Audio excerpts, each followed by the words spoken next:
Breaking news, my wonderful people. Labour Party is now a massive movement. Obi declares. You know, Obi was on Monday in the NBA meeting and the conference in Lagos where he was invited. Tinubu was invited. Kwankwaso was invited. You know, they were all invited. Do you know that Peter Obi was there? Atiku was there. Yes. Then Tinubu, who is leaving his house, is 30 minutes away from a hotel, or literally, okay, did not show, did not come, but went all the way to Borno State to bring a man who maybe has not worn suit before. We all know this, the tie challenge now. Maybe has not worn suit before and sneakers. And the guy came in. And today there is a challenge on that grounds. Well, law in Nigeria is one of the professions that has dignity.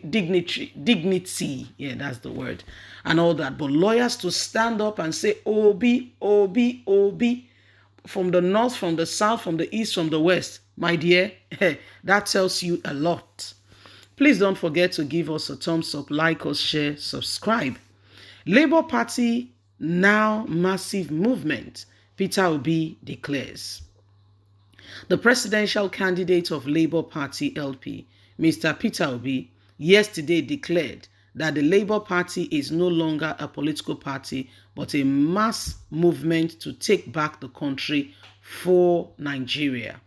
The presidential candidate of the Labour Party LP, Mr. Peter Obi, yesterday declared that Labour Party is no longer a political party but a mass movement to take back Nigeria from the current destruction and chaos. According to him, the party wants to take back Nigeria to the root of greatness, where all citizens can be proud to say, I am a Nigerian. Obi, who spoke in Lagos during the formal reception of the 2021 governorship candidate of People Democratic Party in Anambra State, Valentine Ozigbo, and his group into the LP, said he is determined to run Nigeria from consumption to production, citing Brazil as a country of over 200 million population, which has similar experience of depending on importation. As an example, he explained that Brazil has today changed the narrative by producing their own foods. The presidential hopeful used the opportunity to warn those who twist his statement for political reasons to desist from such. For those who turn around what I say, I want them to tell us what figures their own candidates have and want a productive country. Netherlands is smaller than Nigeria, but the total exports last year was over $600 billion. Nigerians believe in me. We must give these people competence in office by reversing the trend of having our children stay abroad. Parents are getting lonelier these days. If you ask them, they say their children are in Canada. Canadians, don't keep your children in Nigeria. Move them out of the country, he said. Our children have been exported to other countries because things are not working here and it's not good. We want to reverse it because it's affecting every one of us one way or another.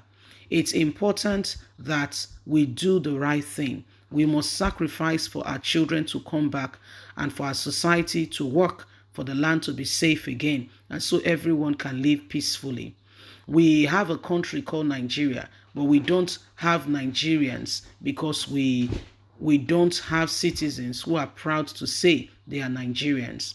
And that's what we want to do, to make Nigeria proud of Nigerians, proud of Nigerians, of themselves. We want to start a journey that will take Nigeria back to the roots of greatness, reflecting on the shining values of Nigerian's currency. See how the naira has lost its value.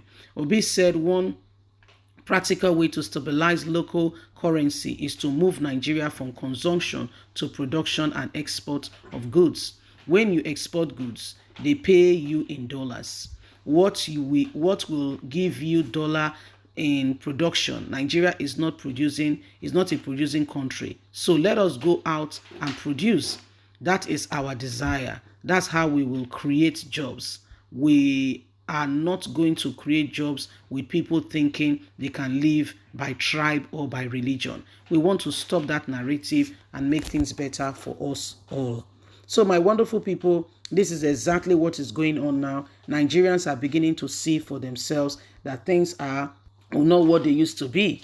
Things are beginning to change, and everyone is getting on board to say enough is enough. So it is. Nigerians are beginning to see. On a more serious note, I take a cue from that point he really made. When you ask them, "Oh, my child, they live in London," this was not how it used to be. We used to see our cousins, everybody, we all used to live together in one place and everything. But now, some are in Canada, some in America, some in the UK. Some people pay that very high school fees just to go to the UK so that they at the end of the day, they can stay. They don't want to live in Nigeria. It is sad, but it's the reality of what is happening. Why? The place is not safe. And nobody wants to stay in an unsafe place, or do you? Do you want to stay in a place that is not safe? If you have the opportunity, do you want to leave your children in a place that there is no safety? Do you want that? I bet you the answer is no. So these are some of the things that are going on. And when you look at it, you begin to rationalize and reanalyze and understand that, this is the problem. If we have a safe environment to start with. I remember a woman who came to Nigeria. She has not been in Nigeria for a long time. She came with her husband and their daughter. You all can remember that story now. A very traumatic one. I don't want to even remember the story. You know the family never remained the same. The little girl, the family never remained the same. So these are things that are happening.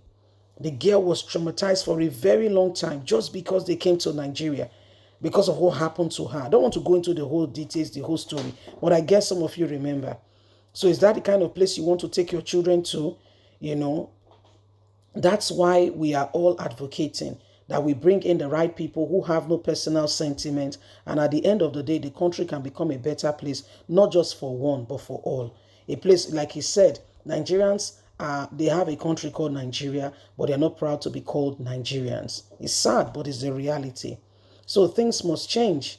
They must change. And that's why every one of us, the time to arise is now. The time to ensure that we do something different is now. So that at the end of the day, we can truly say we are a people, we have a voice, and this is what we want. Let's stop all these things and let's move on. Let's stop everything and anything that could possibly, keep us in the dark, where we are not moving forward, we are not making progress, we're just there. If we want to advance, then we need to go for it. We need to work for it. We need to be intentional. We can't just sit back and assume that things will just fall in line. It won't happen. No.